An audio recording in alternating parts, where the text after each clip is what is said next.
थाना कोतवाली क्षेत्र के अंतर्गत हुए फिरौती हेतु अपहरण की घटना का मात्र 3 घंटे के भीतर सफल अनावरण करते हुए अपहृता की सकुशल बरामदगी व घटना में शामिल 3 अभियुक्तों की गिरफ्तारी पर श्री आशीष शर्मा, चेयरमैन नगर पालिका परिषद हाथरस व मोहनलाल अग्रवाल, अध्यक्ष व्यापार मंडल हाथरस एवं अन्य लोगों द्वारा पुलिस कार्यालय पहुंचकर पुलिस अधीक्षक हाथरस को बुके देकर सम्मानित किया तथा धन्यवाद ज्ञापित करते हुए जताया आभार की घटना का मात्र 3 घंटे के भीतर सफल अनावरण करते हुए अपहृता की सकुशल बरामदगी व घटना में शामिल 3 अभियुक्तों की गिरफ्तारी पर श्री आशीष शर्मा, चेयरमैन नगर पालिका परिषद हाथरस व मोहनलाल अग्रवाल, अध्यक्ष व्यापार मंडल हाथरस एवं अन्य लोगों द्वारा पुलिस कार्यालय पहुंचकर पुलिस अधीक्षक हाथरस को बुके देकर सम्मानित किया तथा धन्यवाद ज्ञापित करते हुए जताया आभार। दिनांक 11 अक्टूबर की रात थाना कोतवाली पुलिस को सूचना प्राप्त हुई थी।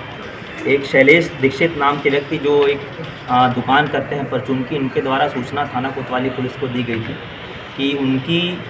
माताजी जो दोपहर को धर्मशाला गई थी भागवत कथा सुनने, वो रात तक घर लौट के वापस नहीं आई और शाम करीब 7 बजे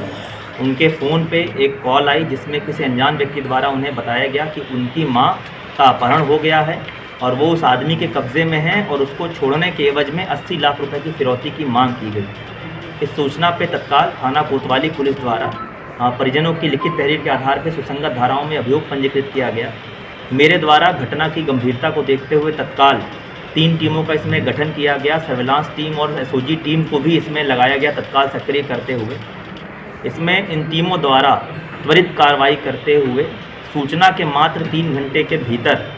इसमें मैनुअल इनपुट, टेक्निकल इनपुट सभी तरह के जो है विसूचना संकलन की कार्रवाई की गई और लगातार कई संभावित जगहों पे दबिश दे के नाकेबंदी करके कोटा कपूरा रोड के पास घेराबंदी करते हुए इस गाड़ी को पकड़ा गया और इस कार्रवाई में जो तीनों अपहरणकर्ता थे उन शातिर बदमाशों को पुलिस द्वारा मौके से गिरफ्तार किया गया और जो अपहृत महिला थीं, वृद्ध महिला थीं, उनको सकुशल पुलिस द्वारा बरामद किया गया और इसमें अपहृता महिला का मेडिकल कराकर और पूर्ण सकुशलता के साथ उनके परिजनों को सुपुर्द कर दिया गया। जो तीनों बदमाश मौके से इस घेराबंदी की कार्रवाई में गिरफ्तार हुए, उनके कब्जे से 2 अवैध तमंचे, जिंदा कारतूस बरामद हुए हैं। इसके अतिरिक्त जिस मोबाइल फ़ोन से फिरौती की मांग की जा रही थी वो मोबाइल फ़ोन भी उनके कब्जे से बरामद किया गया है और इको गाड़ी, जिस गाड़ी में इन्होंने अपहरण की घटना को अंजाम दिया था, वो गाड़ी भी पुलिस द्वारा इनसे बरामद की गई है। इन तीनों अभियुक्तों के विरुद्ध थाना कोतवाली पुलिस द्वारा नियमानुसार वैधानिक कार्रवाई की जा रही है तथा इस सराहनीय कार्य करने वाली पुलिस टीम को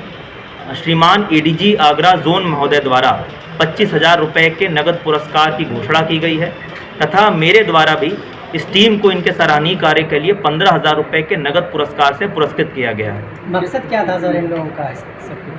इन तीनों अभियुक्तों से जो गिरफ्तार हुए हैं विस्तृत पूछताछ की गई है। इनका मकसद इसमें जल्द से जल्द कम समय में ज़्यादा से ज़्यादा पैसा कमाना था। ये तीनों जो है नए उम्र के लड़के हैं। इसमें जो मुख्य अभियुक्त है सौरभ अग्रवाल, वो थाना इगलास क्षेत्र का निवासी है और उसके पिता की छोटी सी परचून की दुकान है और उसके पिता की ही इको गाड़ी है जो सवारी के रूप में, टैक्सी के रूप में इनके द्वारा चलाई जाती थी।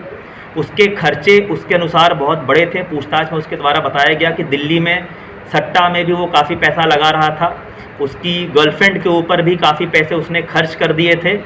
और उसका अपनी ख्वाहिश थी कि जल्द समय में, कम समय में वो ज़्यादा से ज़्यादा पैसे कमा ले।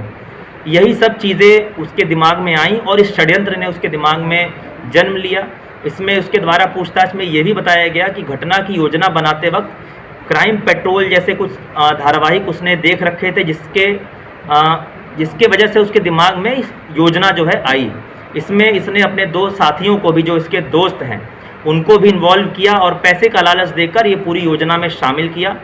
और बहुत ही शातिर तरीके से, सोचे समझे तरीके से इनके द्वारा इस पूरी घटना को अंजाम दिया गया। पूछताछ में इन अभियुक्तों ने यह भी बताया कि घटना के लगभग 15-20 दिन पूर्व इनके द्वारा एक नए फ़ोन और सिम का इंतज़ाम किया गया जो इनके नाम और आईडी पे नहीं था ताकि उसको कोई ट्रेस ना कर सके। इसके अतिरिक्त इन्होंने इस पूरे अपहरण की योजना में रेकी भी की और जिस महिला का इनके द्वारा अपहरण किया गया, इनसे 2-3 दिन पूर्व एक भागवत कथा में इन लड़कों द्वारा